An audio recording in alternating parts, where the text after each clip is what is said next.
This is the Riding'times GT73 manual and electric dirt bike. I just picked this up a couple weeks ago. It's getting towards winter time now, so I've only used it a handful of times because it's been too cold out. But when I was looking into this, I could not find much of any commentary of substance on this thing. So I figured I would put some of my initial opinions out of the box, new user, first time user type of commentary out there, so there's something to reference. I think this has only been out on the market for a couple of months now, and I really don't typically buy new products like that, but later on, probably towards the spring, I will make a more in-depth video on this. I'll explain why I bought this, how I use it, and etc. So this is just some of my initial opinions on this thing. Something to keep in mind before I get into this video: I don't have any experience with this product category. I've never ridden an electric bike before. This is the only one I have, so I don't have anything to compare this to, and I don't really know what to expect. So some things that seem decent to me might seem terrible to the people that have used better ones. But it's also worth keeping in mind that this fills an economy area of the market that is pretty much empty. This is by far the cheapest unit of this form factor. Anything that's similar is probably upwards or over $3,000, whereas this is 2/3 of that. So we have to expect some things aren't going to be perfect, and certainly some things are going to be inferior to more expensive models. So for those that are not interested in my perhaps will turn into lengthy ramblings about this, the bottom line is I think that this is a pretty solid unit for the price. The hardware is definitely better than the software. The hardware I feel like is overall actually really good. The software and the control set, I think the best way I could describe it, it kind of feels like a college project. The hardware feels very refined and well made, and then the software kind of feels like it's on revision 2. I don't know if this has the ability to take software updates. I don't know if software updates will come out. I don't think that bikes should have to have software updates, but I think that if there is an improvement to be made here, it's absolutely in the controls and the software side of things. This comes mostly assembled. It came in a gigantic box that is the length from the rear tire up to the front fork. The only thing I had to put on out of the box was the front wheel, the handles, the pedals, and then the suspension shock needs to be changed out of the box. It comes with a basic spring, and then you're supposed to change it to this I guess this is like a hydraulic one, I guess. I don't know why they don't put this on there in the box, but that's the way it is. And then the fenders also don't come on.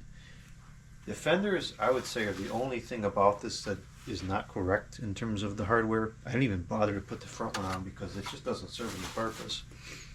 I used this last night after it rained, and water starts flinging up all in this area here, and then this only shields down here, so you have water going right here onto the batteries. And of course, water and lithium batteries is a terrible combination, so I'm not sure what's up with that. I might actually take this other one and try to strap this on here like this, because it really doesn't look all that bad like that. It almost looks like it was made to be that way, and this would give us much better protection from the water. But that's a whole different story for a different day. Everything to me went on very easily. I had it assembled in probably less than 10 minutes. It was a little bit difficult to get out of the box because it's extremely heavy. I think it weighs about 115 pounds, which for my use case is fine. I suppose for some people, maybe a lot of people, that's unappealing. I expected a lot of that weight to be in the batteries, but it's actually not. I guess it's all within the motor and the frame. The manual suggests having 2 people to replace the suspension piece here. I was able to do it myself, but if you're not very strong, I could see why you would need 2 people, because you have to actually lift up the whole apparatus and get it off the suspension to take that out. Assembly was easy for me, but I've worked on bikes plenty of times and I am mechanically inclined. If you are not and you don't have any experience, it might be a problem, because the instruction manual, I gotta think how to say this professionally. The instruction manual is has a serious language barrier, and it's so bad that some of the things it says just don't make any sense whatsoever, and it doesn't seem to cover a lot of things that should have been covered. It doesn't even cover how to remove the batteries, which is not exactly, didn't work the way I thought it would work. It's got a pretty big, very comfortable seat. It has hydraulic disc brakes, pretty solid tires on there. These are 1.6 by 19, which is a pretty standard size. Very beefy, definitely not going to get a flat in these. Actually, there's a thorn sticking in there right now, and it didn't seem to phase anything. The pedal assist, we'll get into that in a minute. That is kind of a fail, but it's really the only major fail on this thing as far as I'm concerned. I did see some people complaining about the graphics, which some people were saying the graphics are kind of tacky, and I do agree with that, but it's not like you buy it for the graphics, so who really cares? Rear and front brakes, throttle control. There's the informations. It does have a tail light. I'll turn it on in a minute. And it does have a front light as well. There's some reflectors on there. All that stuff is already pre-assembled, though. Everything's wired out of the box. So they really did a pretty good job shipping it as assembled as possible. And it rides real nice too. The suspension is really good. You can go over any kind of bumps, you barely feel it. That thing will crawl right up a 6 or 7 inch curb head on like it's nothing. I mean, the hardware really is, it's quite nice, and the handle is really good. The problem is with this software. So let me go ahead and turn this thing on here, and I'll show you what the problem is. Everything feels real nice with the hardware too. Like the kickstand, you know, it goes up nice. Doesn't make any weird creaky sounds while riding or anything like that. So you get 2 keys and these there are 2 of these cards. I forget what they were calling these things. It was called something. In my industry, we would call this an RFID, but this is like replaces the key, and this works perfectly every time. I just don't understand it, because you have to have 2 keys for batteries, different key for each of the 2 batteries, and then you also have to have this to turn it on. Why we don't just have 1 key that does both batteries and the ignition, I don't understand. That would have been my preference, I guess. So this is fancy electronic, whatever, but I'm more into the simple side of things. This is our control area here, which definitely leaves something to be desired. So I'm going to move this out a bit. It's very difficult to move other than forwards and back. It's really heavy, which I was not expecting. There's 2 switches for each battery, or there's 1 switch for each battery, so 2 in total. And we turn this on, and then we come back here and we push this button here, the power icon, which brings it up into the letter P. And that's when you have to take this card and put this down here, which again has worked perfectly every time for me. I just don't quite understand why we need 3 different things to make this work. So now it sits in this P mode. I don't know what that means. There's several different areas where it brings up that P onto the screen. And so now you have to get on the brake and push the power button again, and now it's in riding mode. So it says, or what I can make out of the manual, it says that there's 2 modes. There is the pedal assist mode and what it calls throttle mode. The pedal assist mode is the only, in my opinion, the only total fail on this thing, which kind of stinks because I did buy this with the intention of using it for exercise, and that kind of voids that purpose if the pedal assist doesn't work properly. The pedal assist, from what I can tell, pretty much just infinitely accelerates the thing until it hits whatever speed that it might top out at, which I'm not really sure of. The throttle mode cuts off at 15 miles per hour. Now these numbers have got to be documented somewhere, but I can't read the documentation because the wording is so bad that I can't actually collect this from the manual. So what I've gathered just from operation is that the throttle mode is limited to 15 miles per hour. You can put it up all the way, you can feel the motor doing full throttle. As soon as it hits 15 miles an hour, it just maintains, all that power drops off and it just maintains the speed. If at that point you start pedaling as well as keeping the throttle open all the way, the motor comes back on a full power and seems to just accelerate infinitely. I have got it up to about 20 miles an hour with the throttle up full and pedaling, and it still had plenty of power. It was still ready to go much faster, but that was about as fast as I felt that it was safe to use, because at that point you're pedaling so frantically to try to keep up with the actual speed that the balance gets kind of flaky. Maybe this isn't how these work, but in my mind I had imagined that the pedal assist was that, an assist, perhaps even somewhere that you could vary how much load the motor takes off the pedals. This just takes all load off the pedals and almost uses the motion of the pedals as a replacement for just sitting at full throttle. I mean, you could pedal 5 RPM and it would push it at full throttle, which is totally ridiculous. And this has got to be a software issue, because this is all we call fly-by-wire, and what that means is this throttle control is not like on a gas unit where it's a physical linkage to the throttle and you're changing the speed of the engine. That's just an electronic sensor that takes a parameter from your input and sends it to a computer, and then the computer sends another parameter to a voltage control, which regulates the motor.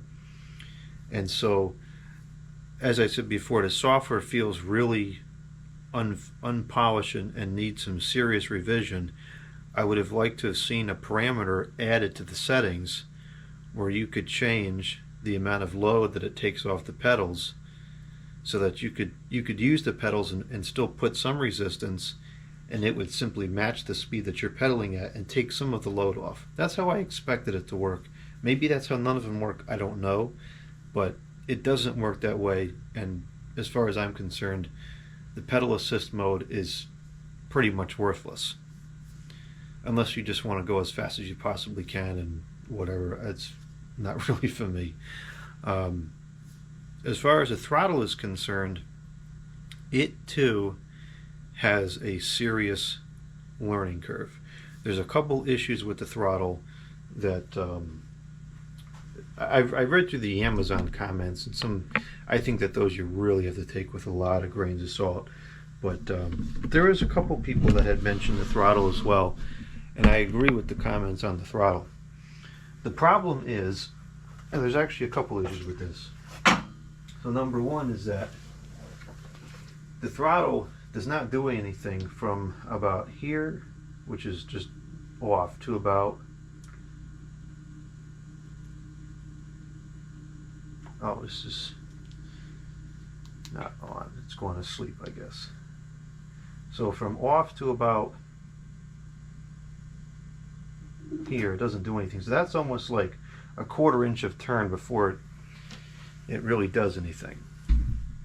The other problem with it is that there is a serious delay between the time when this is moved to when it actually goes. Like, look at this. Well, that wasn't too bad, but I guess you could say it's about maybe a 1/4 of a second. Yeah, maybe 1/2 to a 1/4 of a second. It doesn't feel like much right now, but when you're actually on the road and you need this to move at a specific time immediately, either to not fall or crash, it feels like it's a very long time. And part of the problem is you can sit in this area where nothing's happening, and sometimes you wonder, like, is it not going because it's not far enough, or is it not going yet because it's in that delay period? And I don't know if this is just I need more time to develop the muscle memory, or if this is actually inconsistent, but I feel like it's been longer than this before. No, I guess that's about right. Yeah, it's almost a 1/2 a second.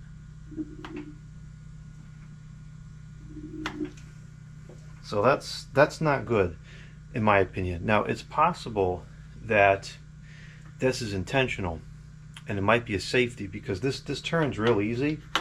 So like if you accidentally hit it, you know, it's not just going to go flying immediately, although it does seem to process with a delay. So I don't know why it's like that. It might just be a bad software control. The other problem with this, which this took me a long time to figure out, is that this does not necessarily set the speed of the motor, or the power going to the motor rather. It sets the speed of the unit. So if you want to go 5 miles an hour and you turn this just a little bit, it jerks forward and it gets right up to 5. And when I was first riding it, as soon as it would jerk like that, I would let it back because I thought, oh, that's way too fast. And I was getting kind of annoyed because I couldn't seem to maintain a slow speed. And so what I found out is the way this works is it seems to just peg it to full power, and then it'll immediately back off once it hits the speed that you've set this to. So it just kind of gets a little getting used to, because at least I was trying to, you know, accelerate gradually, and it just doesn't really like to do that, which probably was done intentionally to make it feel like it's more powerful than it is. But it would have been nice if there was a software parameter that you could adjust that would kind of vary the way this works, maybe take that delay off, etc. But it doesn't have that. So that's that. We have a light up here, which for some reason you have to hold this for a significant amount of time to get it to actually turn on. And the light is actually really good. It's very bright, and the beam looks narrow up close, but you know, if you assume that you have the setup 50 feet in front of you on the road, it lights the road perfectly. It's very good. It does have a dorky horn to it, for whatever that's worth.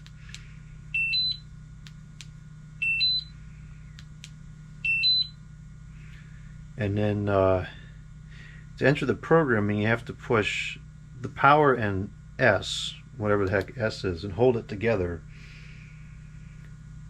And then you get into this programming mode, where it could have at least said like PR. It says PO for whatever that's worth.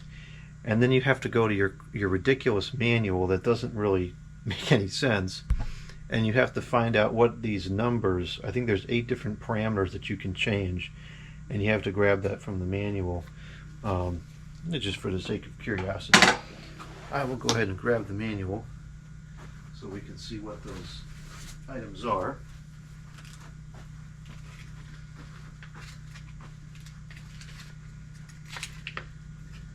It says, doesn't tell you what program number 1 is, which is kind of ridiculous. But number 2 is changing it from kilometers to miles per hour. Number 3 is a factory reset. Number 4 is a brightness adjustment.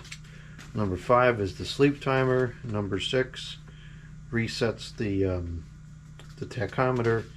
And then number 7 is for pairing a new one of those cards. So I guess you could buy those separately somewhere. And that's it. Those are all the adjustments it has. So it really doesn't let you change much. As far as the top speed is concerned, that 15 miles an hour cutoff is 100% a software limitation. And I don't know if that's in place to make it road legal or what that's for, but that's absolutely a software parameter, and it would have been nice. I don't think I'll ever need to go faster than that, but for some people it would have been nice if you could turn that off. It would have been nice if there was a parameter to adjust the pedal assist thing, because that's terrible the way it is. And what else would have been nice to adjust? I guess that's pretty much it. Just the pedal assist and the speed limit. Both of those should be able to be adjusted. Let's take a look at this tail light here. This is kind of ridiculous. So it has this tail light, which comes on, you know, it's a brake light, but it's so dim, especially in broad daylight. I don't see how on earth you're going to see that. And then it comes on with the light as a tail light, which is substantially brighter. That's really what it should be all the time for the brake light. And then the brake light just adds a tiny little thing on the top. So that's kind of poor execution there as far as that's concerned. And then it has these dorky turn signals on either side, which are also barely visible. The turn signals themselves aren't that dorky. It's more the beeping that's kind of dorky. It's the same beep that is for everything else, and it's just not. It's not particularly indicative to what's going on.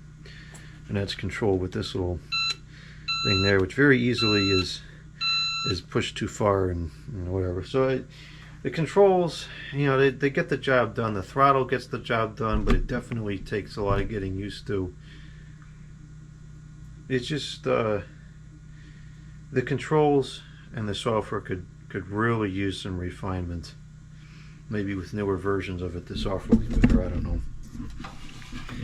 In terms of stopping power, you know, it's pretty good. Obviously, we're on carpet right now, which is not a typical use case, but it does stop pretty good. But keeping in mind that you need to have, you definitely have to leave extra space because it's heavy. It's not going to stop immediately. Yeah, but it works pretty good. And it moves. It gets going pretty fast. It'll get up to 15, you know, in 2 or 3 seconds. It accelerates very quick, and then it cuts off, which again is that software deal. So last thing we'll do is let's take a look at the batteries, how to remove it, because it doesn't tell you. Oh, there's also this S mode. This S button changes these modes from Eco, Standard, and Turbo. I cannot tell the difference between those. They all seem to have the same limits. I really don't know what the difference is, and the manual, yeah, and doesn't really tell you much. So the battery comes out. Oh, get the keys here. Actually, it's on the other side. Turn this off. You got to hold it for 2 or 3 seconds to shut it off. And then we have the battery keys. I don't know if this is the top or the bottom battery. Oh, it is this one. Actually, the bottom battery has to come out first. Some people on the Amazon reviews complain that the batteries don't come out properly. I think they come out just fine. The issue might be that the manual doesn't talk an iota about removal. Once you unlock it, there's no more latch or anything. You just yank it out, which is a little concerning to me. It does take some effort to get it initially, so it feels like there should be a latch, but there isn't. And the manual says hold with two hands, but it's really not that heavy. The charging port is over here. You just open this up. It has USB port as well. I guess it could operate as like a power bank. And then these are the chargers that it comes with. It comes with two, one for each battery. It says, as far as charging time is concerned, the manual with its language barrier says single charge time 5 hours, double charge time 10 hours. These have no settings, so what the heck does that mean? One charger per battery. Red indicator is charging, green indicator is full. I am very leery of lithium batteries. I've worked in the computer industry for a decade. I've seen plenty of lithium batteries explode, some for no reason at all. And this whole battery situation makes me very nervous. For storage purposes, I have a lithium fireproof bag I keep the batteries in. I charge them on the concrete floor only, attended. You know, so far it's been fine, but who knows. These battery chargers are allegedly UL listed. They're very lightweight and they really don't feel like a particularly good quality piece. But, I mean, no trouble so far. But this whole lithium battery thing definitely makes me nervous. So I would use it with caution as I would any other lithium battery. I'll go ahead and slide this back in so you can see what that process is like.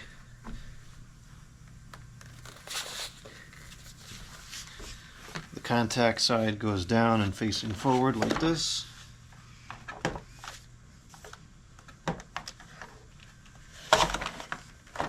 It's a little awkward to get in. I always want you to close that up.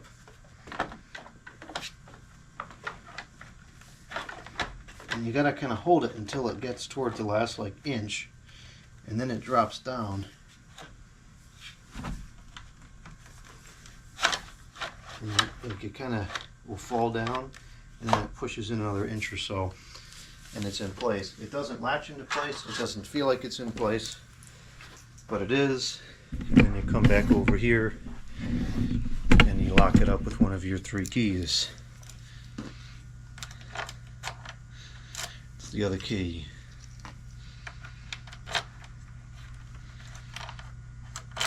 As far as the charge time goes, you know, it's like miles per gallon in a car.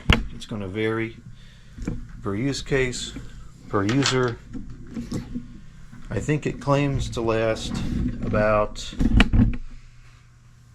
80 miles on throttle mode, and then it says I think 150 miles on pedal assist mode.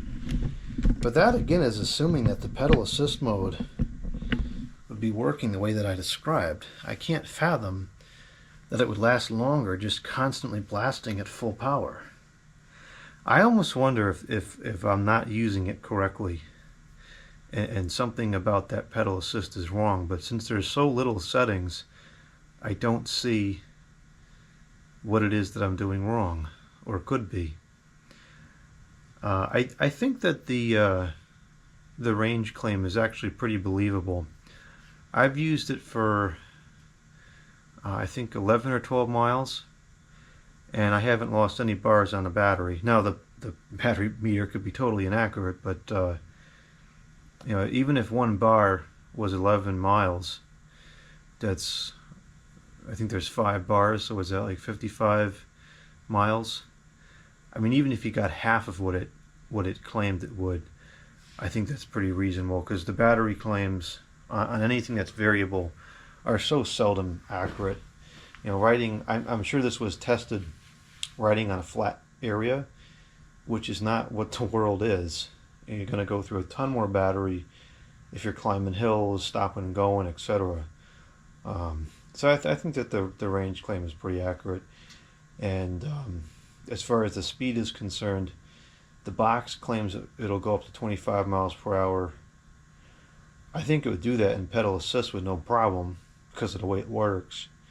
The Amazon listing says 35 miles per hour, which sometimes those listings I think are just totally inaccurate. I much more believe what's in the box, which was 25. So it's not as fast as other ones, which is totally fine for me. I really don't think I'd ever even exceed 15. But we'll see. I can't speak to the longevity of the batteries or of the unit itself because I haven't used it for that long. Claims to have a 2-year warranty.